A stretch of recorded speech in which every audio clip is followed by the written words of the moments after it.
जय हिंद दोस्तों, स्वागत है आप सभी का यूपीएससी समाधान एंड रिसर्च प्लेटफॉर्म में। आज हम आपके लिए जीएस की श्रृंखला को आगे बढ़ाते हुए एक नए टॉपिक को लेकर के आए हैं। हो सकता है कि यह टॉपिक आपके लिए बिल्कुल नया हो, लेकिन जीएस से यूपीएससी में इससे प्रश्न उठ सकता है। और उससे पहले थोड़ा सा हाल खबर लेते हैं चाइना और भारत का। तो आप देख ही रहे हैं कि भारत किस तरीके से रक्षा के क्षेत्र में अपने आप को बहुत ही मजबूत बनाता जा रहा है।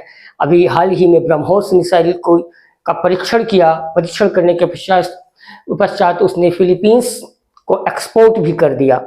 इसके साथ साथ रुद्रम 3 भी अब पूरी तरीके से तैयार हो चुकी है और उसका भी सफल परीक्षण पूरी तरीके से संभावित किया जा चुका है, जिसे इस साल के अंत तक फाइटर जेट सुखोई 30 MKI के साथ अटैच कर दिया जाएगा। आगे आप चाइना की नीतियों को समझते हैं कि चाइना किस प्रकार से भारत को घेरने की पूरी कोशिश एक लंबे समय से करता आ रहा है, लेकिन चाइना और भारत के बीच की जो लड़ाई है, जो वार है, आखिर वह किस रीजन से है। इस पे जब आप देखेंगे तो आपको पता चलेगा कि कोई खास कारण नहीं है कि भारत और चाइना की लड़ाई हो, मगर फिर भी चाइना और भारत की कई लड़ाइयां हो चुकी हैं और आज भी लगातार चाइना भारत को परेशान करता हुआ नजर आ रहा है। कभी श्रीलंका की ओर से, कभी नेपाल की ओर से, कभी पाकिस्तान के माध्यम से, तो कभी भूटान के माध्यम से, या फिर कहीं तिब्बत के माध्यम से। तो ये सारी जो प्रक्रिया चल रही है पूरी तरीके से भारत को घेरने की है, क्योंकि जानते हैं कि चाइना हमेशा गिद्धों की तरीके से दूसरे की प्रॉपर्टी पर नजर गड़ाए हुए रहता है। रही है हमेशा अच्छी चीजों को अपनाया जाए, उसको किसी तरीके से साम दाम दंड भेद। लेकिन अब भारत के मामले में उसकी सारी नीतियां फेल होता हुआ नजर आ रही हैं, इसलिए चाइना भी काफी बौखलाया हुआ है। और अब जो हम विषय लेकर के आए हैं, वो हमारा विषय भी कुछ इसी से संबंधित है। हमारा जो आज का मेन टॉपिक है, वो मेन टॉपिक क्या है? बैक चैनल वार्ता। बैक चैनल वार्ता मतलब क्या? Back channel talk. ये बैक चैनल क्या? ये बहुत ही इंपॉर्टेंट क्वेश्चन है जीएस का। बैक चैनल टॉक क्या है? बैक चैनल टॉक एक प्रकार की एक ऐसा माध्यम है कि जिससे चाइना तिब्बत के लोगों से संपर्क चाहता है, और विशेषकर तिब्बत के उन लोगों को जो दलाई लामा के समर्थक हैं और जिन्होंने तिब्बत को छोड़कर भारत में शरण हुआ है। भारत कहां पर है? तो भारत में ये हिंदू की धर्मशाला है, जहां पर एक बहुत बड़ा मठ भी है, और भारत के दलाई लामा यानी कि बौद्ध धर्म के दलाई लामा का मतलब ये कि बौद्ध धर्म का हेड प्रीस्ट, जो कि भारत में ही शरण ले चुके हैं। भारत में शरण लेने के पीछे का कारण है कि भारत, आप जानते हैं कि हमेशा अतिथि देवो भव के रूप में नजर आता है, और इसके साथ साथ बौद्ध धर्म जो कि भारत से ही जन्मा है और पूरी देश दुनिया में फैला है, तो इसलिए भारत वैसे भी बौद्ध धर्म के प्रति काफी नरम दिल का हो जाता है। अब यहाँ पर तिब्बत, दूसरी बात ये कि सामरिक दृष्टि से भी अगर आप देखें तो तिब्बत भारत का बॉर्डर पड़ता है, यानी कि वो भारत का एक पड़ोसी देश है, और अरुणाचल प्रदेश हिमाचल से भी उसकी सीमा लगती है। अब भारत और चीन की जो लड़ाई है, उस लड़ाई के पीछे का कारण एक ऐसी बात से है, जो बात थोड़ा सा अजीब भी लगेगी, लेकिन वह पूरी तरीके से सत्य है, जिसको जर्मनी के एक घायल सैनिक ने भी अपने एक किताब में लिखा था। उस किताब का नाम है उस किताब का जो नाम है वो है लॉस्ट करके है, मुझे अभी याद नहीं आ रहा है, मैं आपको उसका नाम बताऊंगा जैसे ही मुझे याद आता है। तो उस किताब में उसने बहुत सारी रहस्यमयी बातों का जिक्र किया था, जो अपना जान बचा तिब्बत के माध्यम से भारत आया था। ये घटना उस दौरान की है जब द्वितीय विश्व युद्ध रहा था। तो अब इसकी लड़ाई की जो पूरी पृष्ठभूमि है, वो पृष्ठभूमि ये है कि भारत ने कुछ जो अरुणाचल प्रदेश और तिब्बत से लगा हुआ आता है, वहां पर एक ऐसी जगह की कल्पना की जाती है। वो कितना हद तक वास्तविक है, या उस पुस्तक में उन्होंने वर्णन किया था। तो हाँ, उन्होंने, मैं उस पुस्तक का नाम आपको बता रहा हूँ, नाम याद आ गया, उसका नाम है the lost horizon. The last horizon उस बुक का नाम है, आप उसको सर्च करेंगे गूगल पर भी आपको आसानी से मिल जाएगा, मार्केट में भी उपलब्ध है द लास्ट हॉराइजन, जिसमें उन्होंने कुछ ऐसे तथ्यों का जिक्र किया था जो नॉर्मली लोग विश्वास नहीं कर सकते हैं। तो उसका उद्देश्य जो चाइना का रहा है कि जो ऐसी भूमि है जो तिब्बत और अरुणाचल प्रदेश के हिस्से को कवर करती हुई है, जिस पर चीन अपना अधिकार शुरू से दिखाता आ रहा है, वह यह है कि वहां पर एक ऐसी भूमि है जिसको थर्ड डायमेंशन वाली भूमि कहा जाता है, जिसको सांगरीला वैली के नाम से जानते हैं, जहां पर ऐसा माना जाता है कि वहां पर कभी भी व्यक्ति बूढ़ा नहीं होता है। यानी कि अगर आप वहां पर गए हैं तो क्योंकि वो वहां पर टाइम रुक जाता है, और नासा ने भी इस बात की पुष्टि की है कि वहां पर टाइम को कभी भी मेजर नहीं किया जा सका है। तो ये सब जो है इसकी बहुत ही बड़ी पृष्ठभूमि है। तो उस जगह को चाहता है चाइना, जो मौत से तुंग के समय से ही चलता आ रहा है, क्योंकि चाइना की तत्कालीन सरकार की ऐसी नीति थी कि वहां पर वो रह करके अपने आप को हमेशा यंग बना सके, और जो है वह हमेशा के लिए चाइना में रूल कर सके।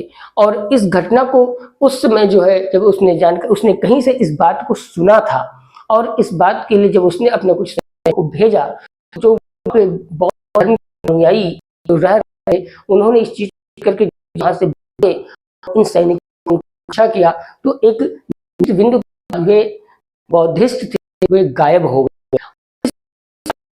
वे सैनिक कि आखिर वे गए कहाँ, ऐसी वे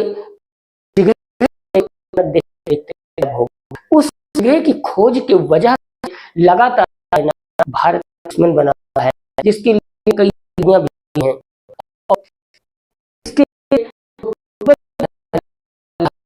है पाकिस्तान करता हुआ आ रहा है। नजर पर अगर जरूरत को पाता है तो भारत अधिक करीब जाएगा कि विशेष भूमि के लिए अब लगातार एक लंबे समय चाइना और का एक तरीके से वहां पर एक चैनल वार्ता को जो स्थापित किया गया सरकार ने उसको बनाया, जिसके चाहता है कि वह जो लोग वहां हुआ जो कि वो स्वायत्त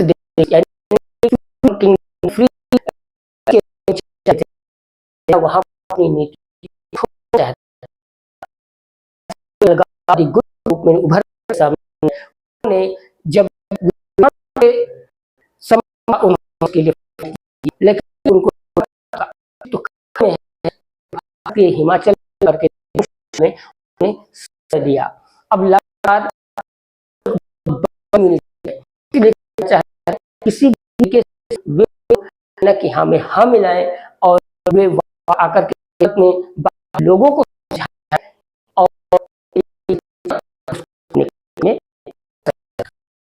यहाँ पर सारी होती जा रही है, नहीं लेकिन नहीं हुआ कि उसकी नीतियां की गलत उसका